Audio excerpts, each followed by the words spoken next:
Hey guys, Psycho here again. Now today we're going to do a different video, but this is my 2010 Can Am Outlander. It's an 800. It's the XT Max edition, so it's the biggest bike that they made, at least for that year. One of the problems that developed in this bike is it just won't idle. Now, I explain what it does. Is if I hit the button right now, it'll just cut off. It won't idle. If you hold the throttle open a tiny bit, it'll run fine.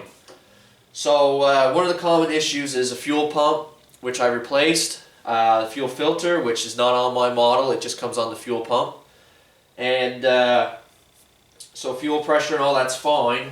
But I found the problem. It's the idle air control valve. Now, a lot of people say take them apart and clean them. Now I took this apart and cleaned it. It's fine as far as that, but what's the problem is it's not pulling the little plunger that's in there back. So what's happening is it's just choking itself for air. So I'll give you a demonstration of what it's doing. I'll hold my throttle open just a little bit, just so it'll go, and you'll see what I mean. Alright, so I'll hold the throttle a little bit and I'll let off, and she dies instantly. So that's the problem, and what is happening here is when I hold the throttle open, the valve in the throttle body is staying open enough so she's getting enough air to keep herself going. As soon as I let off, it's choking itself out. This is not releasing to let the air bypass to keep the engine going.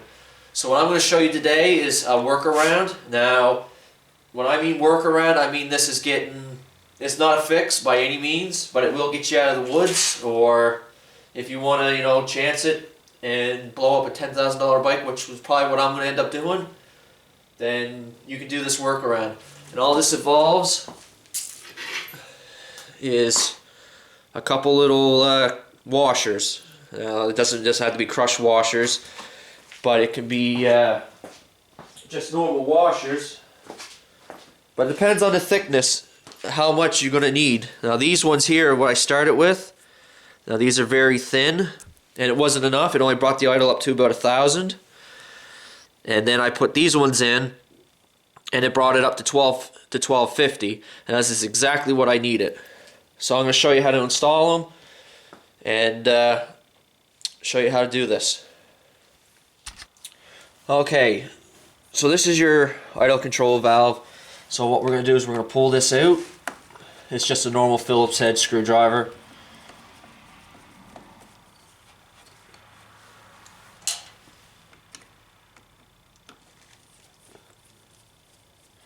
So, actually what I'm going to show you right first is how to identify if this is actually gone.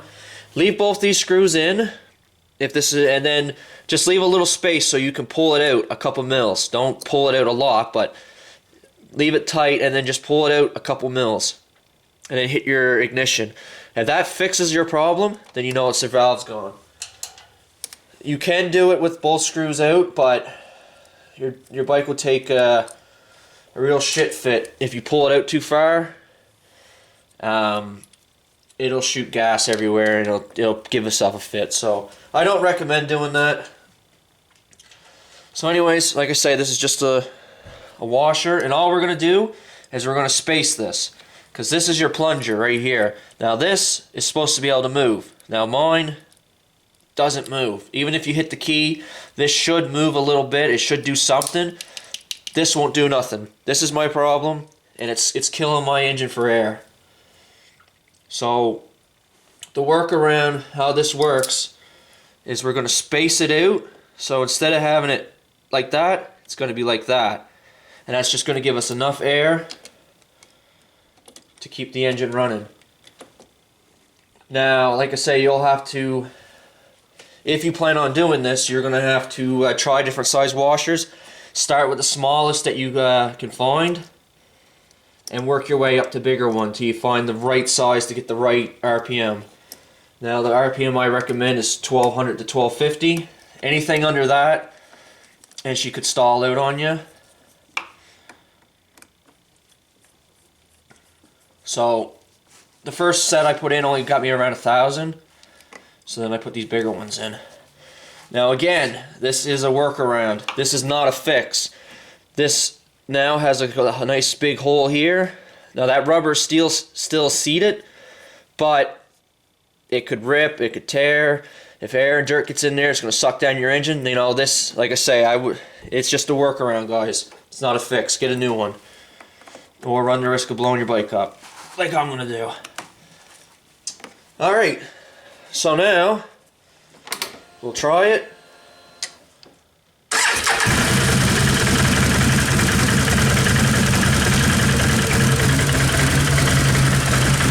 And as you can see,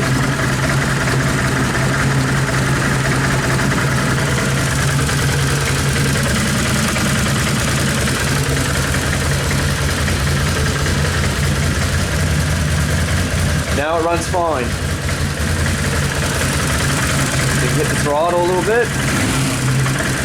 She goes right back down to where it needs to be.